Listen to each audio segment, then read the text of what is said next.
Hello everyone, আসসালামু আলাইকুম। কেমন আছেন সবাই? আই হোপ সবাই অনেক বেশি ভালো আছেন। আজ আপনাদের জন্য নতুন আরেকটি রেসিপি নিয়ে চলে এলাম। আজ শেয়ার করব কাঁচা আমের টক, ঝাল, মিষ্টি আচার তৈরির সহজ একটি রেসিপি। কিভাবে এই আচার তৈরি করে সারা বছর সংরক্ষণ করবেন তার সকল টিপস সহ আজকের রেসিপি। তো বন্ধুরা, কথা না বাড়িয়ে চলুন আচার তৈরির মূল প্রস্তুত প্রণালীতে যাওয়া যাক। কাঁচা আমের আচার তৈরি করার জন্য এখানে প্রায় 1.5 কেজি কাঁচা আম নিয়েছি। আর আমগুলো আগে থেকে খুব ভালোভাবে ধুয়ে নিয়েছি। এখন বটির সাহায্যে খোসা ছাড়িয়ে টুকরো করে কেটে নেব। তবে আপনারা চাইলে পিলারের সাহায্যে খোসা ছাড়িয়ে চাকু দিয়ে কেটে নিতে পারেন। যেহেতু আঁশযুক্ত আম আর চাকু দিয়ে কাটতে একটু ঝামেলা হয়, সেজন্য আমি বটি দিয়ে কেটে নিয়েছি। আর একটি আমকে আমি 8 টুকরো করে কেটে নিয়েছি, মানে সমান 4 ভাগ করে, তারপরে আবার 4 ভাগ করে নিয়েছি। দেখে নিশ্চয়ই বুঝতে পারছেন, মাঝ বরাবর কেটে নিয়েছি আমগুলো। এই আচারটা তৈরি করার জন্য অবশ্যই আটিযুক্ত আম নিতে হবে। দেখুন, এক এক করে সবগুলো আম খোসা ছাড়িয়ে কেটে নিয়েছি আর আমগুলো খুব ভালোভাবে ধুয়ে নিয়েছি। এখন ফ্যানের বাতাসের নিচে 1 ঘন্টা রেখে এক্সট্রা পানিটা শুকিয়ে নেব।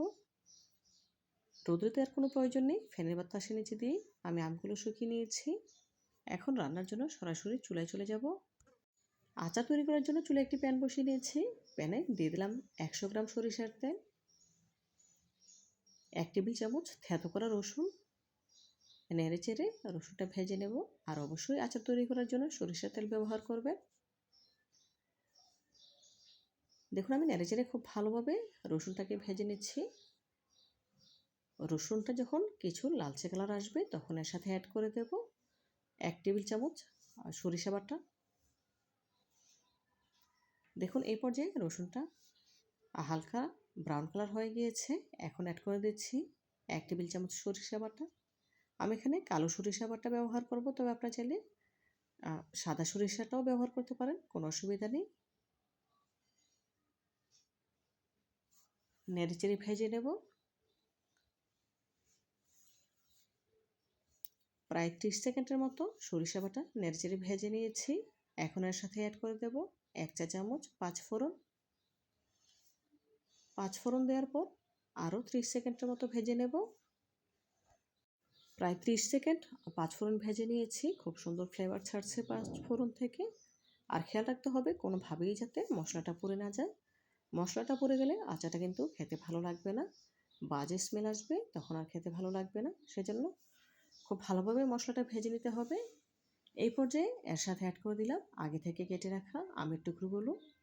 3 থেকে 4 মিনিট গ্যাসের ফ্লেম মিডিয়াম হিটে করে অনবরত নেড়েচেড়ে আমগুলো ভেজে নেব। প্রথমে 2 মিনিট ভেজে নেওয়ার পর আমি এর সাথে কিছু গুঁড়া মশলা অ্যাড করব। দেখুন, প্রায় 2 মিনিটের মতো ভেজে নিয়েছি। এখন এর সাথে অ্যাড করে দেব হাফ চা চামচ লাল মরিচের গুঁড়া, হাফ চা চামচ হলুদ গুঁড়া, স্বাদ মতো লবণ। হলুদ মরিচের গুঁড়া দেওয়ার কারণে আচারের কালারটা কিন্তু অনেক সুন্দর আসবে। আরও 2 মিনিট নেড়েচেড়ে ভেজে নেব। দেখুন, আরও প্রায় 2 মিনিটের মতো নেড়েচেড়ে ভেজে নিয়েছি আমগুলো। এখন এর সাথে অ্যাড করে দেব মেজারমেন্ট কাপের 2 কাপ চিনি। এখানে প্রায় 1.5 কেজি আমের জন্য আমি 2 কাপ চিনি ব্যবহার করছি।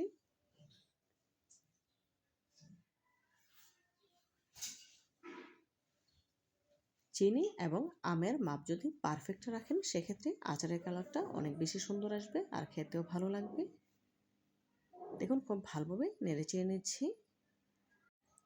খুব ভালোভাবে নেড়েচেড়ে নিয়ে গ্যাসের ফ্লেম লো আঁচে করে রেখে দেব চিনিটা পুরোপুরি গলে যাওয়া পর্যন্ত। ঢাকা দিয়ে গ্যাসের ফ্লেম লো আঁচে রেখে জাল করে নেব প্রায় 5 মিনিট। 5 মিনিট পর ফিরে এলাম। দেখুন, এই পর্যায়ে চিনিটা কিন্তু পুরোপুরি গলে একদম তরল হয়ে গিয়েছে। দেখেই বুঝতে পারছেন।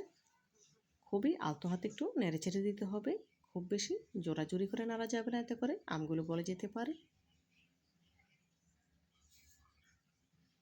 এখন আর আমগুলো ঢাকবো না, ঢাকা ছাড়াই আচারটা পুরোপুরিভাবে রান্না করে নেব। খুবই আলতো হাতে একটু মাঝে মধ্যে নেড়েচেড়ে দিচ্ছি। এই পর্যায়ে এর সাথে অ্যাড করে দেব 3 টেবিল চামচ পরিমাণ ভিনেগার। ভিনেগারটা প্রিজারভেটিভ হিসেবে কাজ করবে আচারটা সারা বছর জুড়ে সংরক্ষণ করতে। ভিনেগার দেওয়ার কারণে আচারটা পুরো 1 বছর সংরক্ষণ করতে পারবেন, একটু নষ্ট হয়ে যাবে না। এখানে যেহেতু আমি 1.5 কেজি আম নিয়েছি, সেজন্য 3 টেবিল চামচ ভিনেগার দিয়েছি। প্রতি 1 কেজি আমের আচারের জন্য 2 টেবিল চামচ ভিনেগার অ্যাড করতে হয়। দেখুন চিনির শিরাটা কিন্তু অনেকটাই ঘন হয়ে এসেছে, আচারের কালারটাও চেঞ্জ হয়ে এসেছে। এখন এর সাথে অ্যাড করে দেব 1 চা চামচ আমের আচারের মশলা। এই মশলাটা আমি কীভাবে তৈরি করেছি তার রেসিপি অলরেডি আমার চ্যানেলে আপলোড দেওয়া আছে, চাইলে সেখান থেকে দেখে নিতে পারেন। খুবই আলতো হাতে নেড়ে চেড়ে মিশিয়ে নিচ্ছি।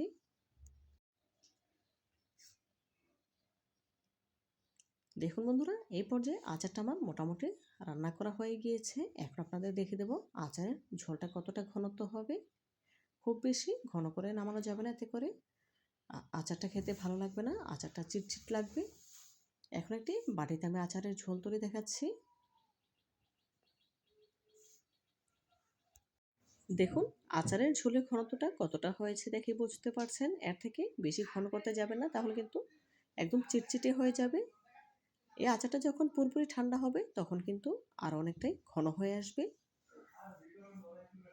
আর দেখুন একটি আমের টুকরো কিন্তু গলে যায়নি, একদম ঝরঝরে আছে আমের টুকরোগুলো, একটার সাথে একটা লেগে যায়নি।